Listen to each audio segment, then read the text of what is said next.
60년 만에 프랑스에서 개최된 월드컵으로 이 대회부터 본선 진출국이 24개국에서 32개국으로 늘어나 8개 조가 각각 조별 리그를 거쳐 상위 2개 팀이 16강에 진출하는 체제로 바뀌었다. 출전국이 32개로 늘면서 타 대륙 국가들은 큰 혜택을 받았으나 유럽은 그렇지 못했다. 냉전 종식과 유고슬라비아, 소련 등의 해체로 생긴 신생 국가들이 하나같이 축구 강호 내지 다크호스들 뿐이어서 늘어난 티켓 수에 비하면 경쟁이 더 치열해졌기 때문이다. 유고슬라비아 연방에서 크로아티아, 슬로베니아, 보스니아, 헤르체고비나, 마케도니아 등이 모두 독립하였고 마케도니아를 제외하면 모두 본선 진출이 가능한 다크호스들이다. 실제로 크로아티아는 이 대회에 첫 출전해서 4강까지 진출했다. 체코슬로바키아도 체코와 슬로바키아로 나뉘어졌으나 둘 다 여전히 강호고 소련의 해체로 떨어져 나온 우크라이나도 이래봬도 얕볼 수 없는 강팀이다. 이 대회에서는 기존 연장 30분 제도가 폐지되고 연장 전중 먼저 선취 득점하는 팀이 무조건 승리하는 골든골 제도가 채택되었다. 이는 32개로 팀이 늘어나고 진행 기간은 한 달로 동일해서 대회 진행 과정에서 선수들의 체력 문제를 고려한 조치이다. 마스코트의 푸틱스는 프랑스의 상징적 동물인 붉은 수탉을 형상화하여 프랑스의 이미지를 친근감 있게 잘 표현했다는 평가를 받았다. 굿즈 수익이 어마어마했을 정도로 월드컵 역사에서 탑급에 손꼽히는 성공적인 마스코트다. 사우디아라비아는 지난 대회에서 첫 출전에 16강에 진출하며 세계를 놀라게 만들었다. 그러나 이러한 영광도 잠시 이번 대회에서는 정녕 이 팀이 지난 대회 16강 간 팀이 만나 의심될 정도로 심한 부진을 선보였고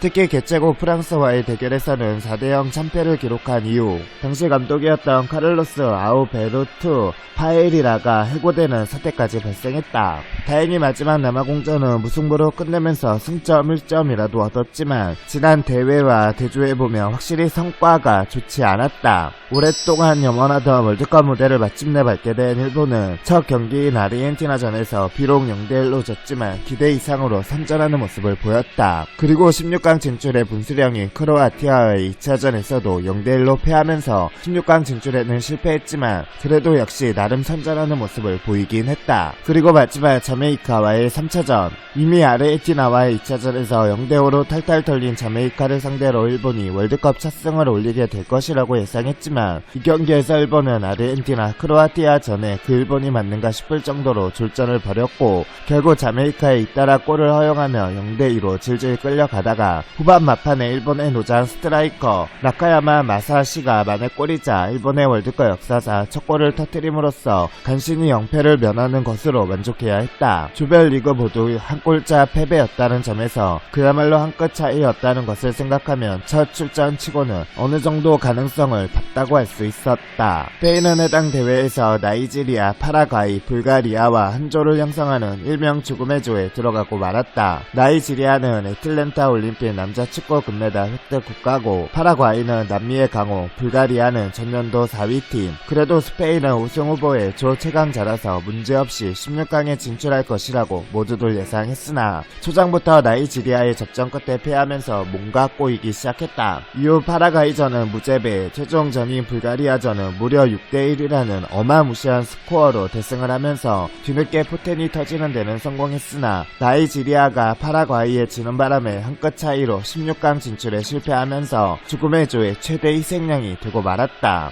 한국은 조편성 이전에도 언론에 희망적인 설레발이 있었다. 1998년 당시 대한민국 대표팀의 FIFA 랭킹은 20에서 21위로 역사상 최고였을 때였고 멕시코는 4위였으며 대한민국을 5대0으로 눌렀던 네덜란드조차도 25위로 우리나라보다도 낮았다. 2조 FIFA 랭킹 순으로 보면 우리나라가 조에서 2위였기 때문에 언론은 아마 그 점을 염두에 두지 않았을까 싶다. 국내 언론은 베개에는 1980년대의 강팀일 뿐 지금은 약세라는 평을 내리며 셋 중에 한 경기 이기고 두 경기 정도 비기면 괜찮겠다는 망상을 쏟아냈다. 그리고 월드컵 첫 16강 진출을 기대하는 대한민국 축구 국가대표팀에 그 나문이 드리워졌으니 그것은 한선홍의 부상이었다. 멕시코전에서 한국은 전반 28분경 하석주의 프리킥이 점프한 멕시코 수비수 더비노의 머리를 맞고 굴절되며 들어가 선제점을 얻는다. 이 골은 한국이 월드컵 본선에 출전한 이래 최초의 선제골이다. 이때까지만 해도 대한민국 축구 국가대표팀은 사상 처음으로 월드컵 무대에서 이기고 있었다. 그러나 골에 대한 기쁨이 가시기도 전에 하석주는 3분 만에 거친 백태클로 레드카드 카드를 받고 퇴장을 당하고 그렇게 수적 열세에 몰리게 된 한국은 경기 주도권을 멕시코에 완전히 빼앗기게 된다. 그나마 전반전은 김병재의 선방 덕에 1대0으로 앞선 채 마쳤지만 후반 5분 만에 교체 투입된 펠라에스에게 코너킥 상황에서 동점골을 내주고 말았고 이후 각각 29분과 39분에 멕시코의 스트라이커 루이스 에르난데스에게 두 골 더 허용하여 1대3으로 참패한 역전패를 당하고 말았다. 네덜란드의 경기는 일명 마르세유의 치유, 마르세유의 비극으로도 불리는 경기다. 대한민국이 월드컵에서 한 경기에 5실점 5점차 이상의 대패를 당한 건 1954 피파 월드컵 스위스 때 헝가리의 0대9, 터키의 0대7 패배를 당한 이후 무려 44년 만에 1로 대한민국 축구 역사에서 중요한 전환점이 된 경기 중 하나다.